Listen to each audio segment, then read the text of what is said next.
Hey folks, this is Jesse Cope, back with another episode of the American Soul Podcast. Hope y'all are doing well, wherever y'all are and whatever part of the day you're in. You'll notice that the background music is quiet again, and I apologize for that. This ought to be the last one until we get back to some semblance of our little walks. So I'll just ask you to indulge me one more time. I sure do appreciate y'all joining me, continuing to share the podcast. As always, it continues to grow. So thank y'all very much for that. And I had one bit of house cleaning, I guess, if you want to call it that. Something I meant to mention on the last podcast and didn't. But, and we could probably make multiple podcasts out of this, folks. But I just wanted to, something happened. Well, I'll give you a little background. If you don't know, the Methodist Church is probably going to split at some point. And it's going to split over whether to ordain and marry people who practice LGBTQ lifestyles. And whether you want to admit it or not, it really doesn't matter. The Bible's perfectly clear on what lifestyles, as far as marriage and sex, are acceptable to God. And it's between a man and a woman. You can make different comments about the number of men or women based on Old Testament or New Testament, but God's pretty clear about that. And so the idea of same-sex marriage is Old Testament or New Testament is never been acceptable. The reason I bring this up is because this split looks like, when it happens, and it may still be a year or two off, but it's going to happen. It looks like what's going to happen are the people that really hold to the Bible and the teachings of Christ are going to leave and found a new branch of the Methodist Church. And that's fine. It's the church has split before, and denominations have come together, and this has happened in other denominations. But here's the thing that I wanted to mention, folks.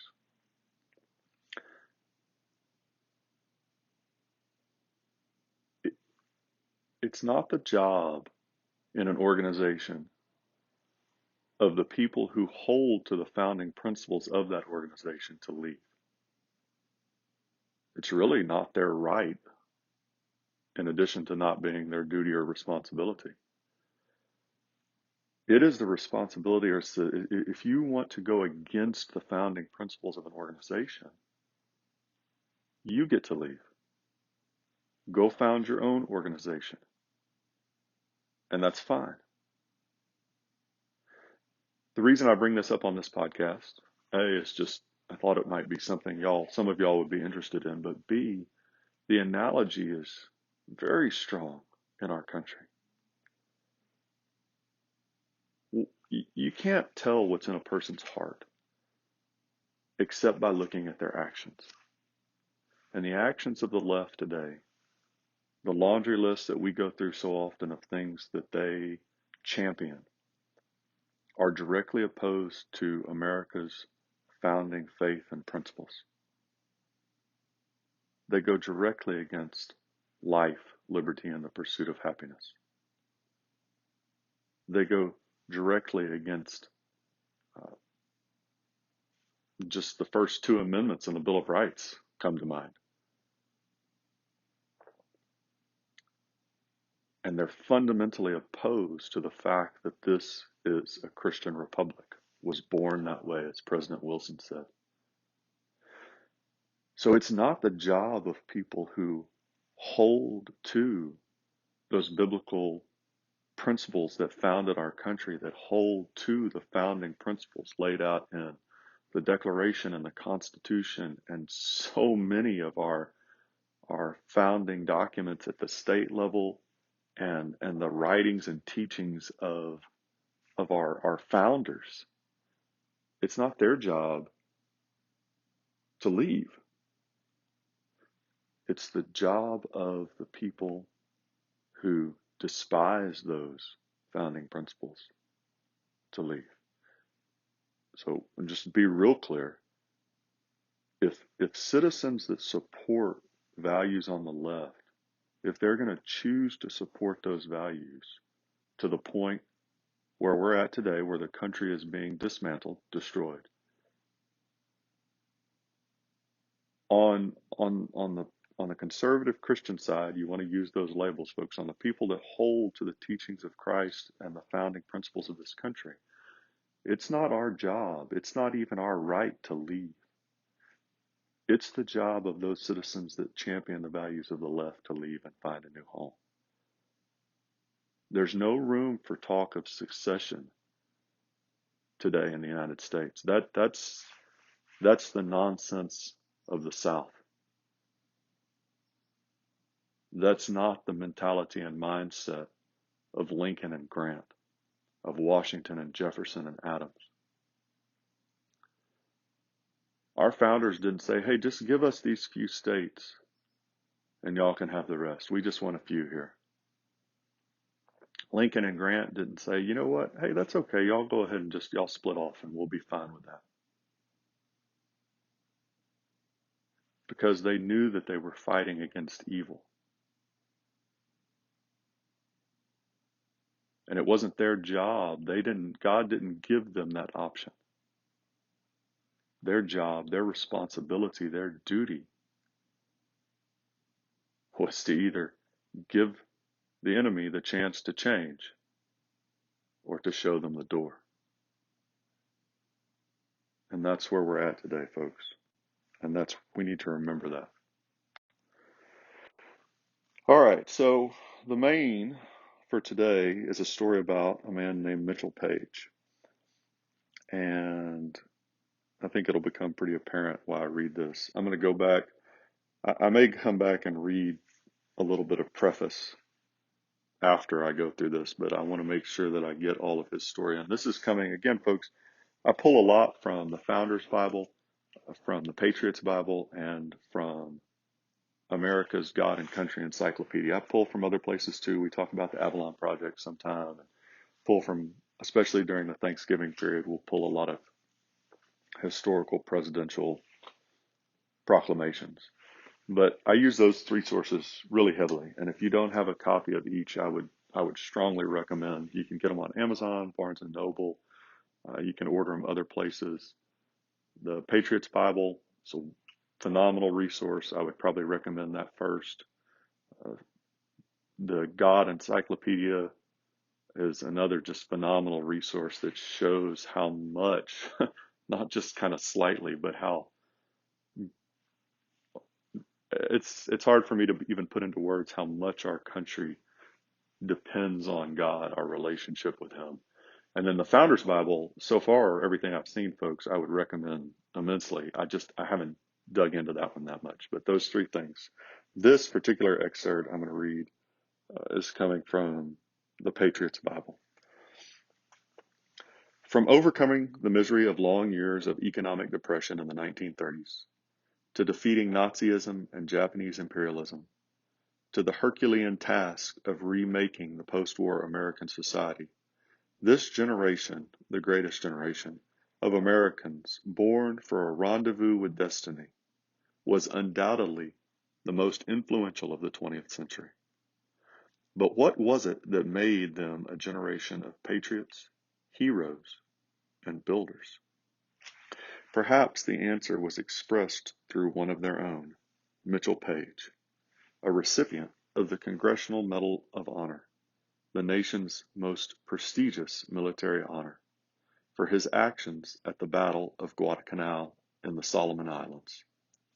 On October 26, 1942, after all the other Marines in his platoon were killed or wounded, for hours, Paige operated 4 machine guns single-handedly, stopping an entire Japanese regiment. Had that position fallen and the Japanese regained the airfield the Marines had taken, it is possible that the outcome of World War II may have significantly changed. In the years to come, Paige was repeatedly asked why he would be willing to put his life on the line for his country. He said that the answers took him back to a Pennsylvania 3-room country school where the children were so steeped in the traditions of America that they literally felt themselves a part of a glorious heritage, where the teacher opened the school day with a Bible verse and the Pledge of Allegiance, and where they memorized all the great documents that established the bedrock of America, such as the Gettysburg Address. His response went this way: "My undying love of country and my strong loyalty to the Marines fighting by my side gave me no choice but to fight on unswervingly throughout my battles, utilizing my God-given ability to make use of what I had been taught and learned." When Paige left home to walk the 200 miles to the nearest Marine recruiting station in 1936, his mother packed him a lunch in which she included the note, "Trust in the Lord, son, and he will guide you always." He said those words remained forever in his mind, and whenever fear would overtake him, he was comforted by them. Paige said, "I will never forget sitting in a foxhole, bloody, burned, and injured the morning after our all-night fierce hand-to-hand battle against an overwhelming Japanese force on Guadalcanal. I was alone, except for the hundreds of dead bodies of my enemy surrounding me. I emptied my pack looking for something to stop the bleeding from a bayonet wound, and out fell my small Bible. Picking it up in my dirty, bloody hands, I could scarcely believe it when providentially it opened at Proverbs 3, and there were my mother's words, 'Trust in the Lord with all your heart, and lean not on your own understanding. In all your ways acknowledge him, and he will direct your paths.'" Mitchell Paige was a true servant and patriot of America, and America is proud to have had hundreds of thousands of valiant soldiers cut from the same cloth. Can't even begin to start there, folks.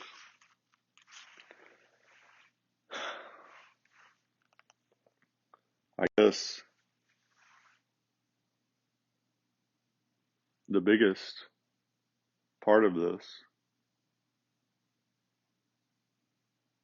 is his commentary about the little schoolhouse in Pennsylvania, where he was taught the Bible, taught the Pledge of Allegiance, taught the founding documents to the point of memorization. We don't do that today. Oh, we may say the Pledge of Allegiance, and you've got some schoolhouses that probably teach the founding documents 1 year here and there, maybe even to the point of memorization in your younger grades. But we don't teach that as the central core facet of our educational system anymore. God is not at the center of our education. Our heritage is not at the center of our education. You can't argue that. And if you think you can, go find some teacher somewhere across the country that you trust that'll give you an honest answer, and ask them if God and Jesus Christ and the heritage of our country are the central core principles, pillars of education today. Without a shred of doubt, I promise you, if they're honest and knowledgeable, they'll tell you no.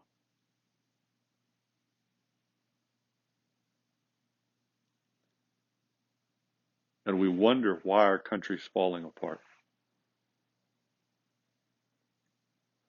This man who so bravely acted in such a horrible and horrific situation pointed everything back to his mother teaching of that one Bible verse and his educators pouring into him God and the heritage of our nation. If we want to win this battle, this war for the soul of our nation, folks, it is going to have to be. And I've said a number of times, I think we've got a real fight coming. I don't see how that's avoidable anymore at this point. All things are possible with God. It may well be. Some of y'all may look back and tell me years from now, "Ha, Cope, see, you didn't know what you were talking about." And I would love that. I would love for our country to turn around without a fight. But I think that's coming. But regardless, either way, real war, civil war or not, the only way we're going to turn this thing around for any length of time is by winning back education and culture from the evil, absolutely godless values of the left. You know, I had somebody mention to me within the last few days this court circus between Johnny Depp, who, if you don't know, is a pretty famous actor, and the woman's name, Amber Heard something. I don't know. It doesn't even matter. I'm going to illustrate the point myself in the fact that I know the man's name. Ask kids, if you have kids in your life, if they know those two people, if they've heard of them, because it's all over social media, TikTok, Instagram, anywhere you want to look, Facebook, Twitter. For the vast majority of young people in our country, especially teenage age, the answer is going to be yes. I'd be willing to bet. Then pick a few names that we talk about on this podcast. Ask them if they know them. Maybe Benjamin Rush. You could pick whoever you wanted. I bet the answer is going to be no.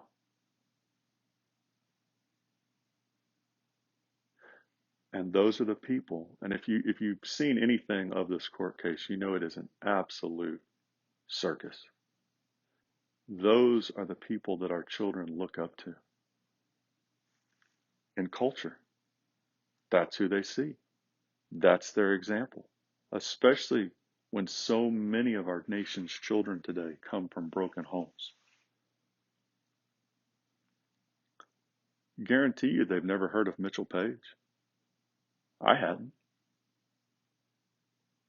How is it that I know an actor's name who's contributed insignificantly compared to Mitchell Paige, and I know his name, and I didn't know Mitchell Page's?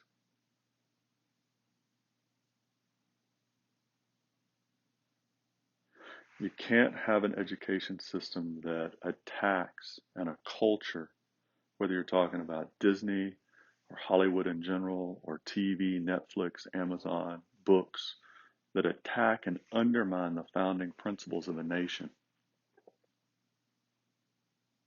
And that's what we feed our children and expect the nation to strengthen.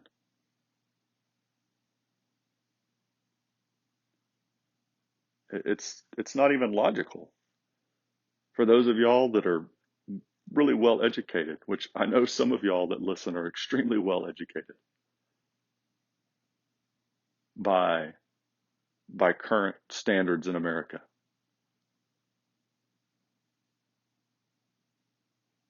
But apparently that doesn't mean we have any common sense, because logically we're making decisions and then expecting completely different results. I had something else, folks, but I've run up against the window, and honestly, I can't pull it right now. Phenomenal little story about Mitchell Paige.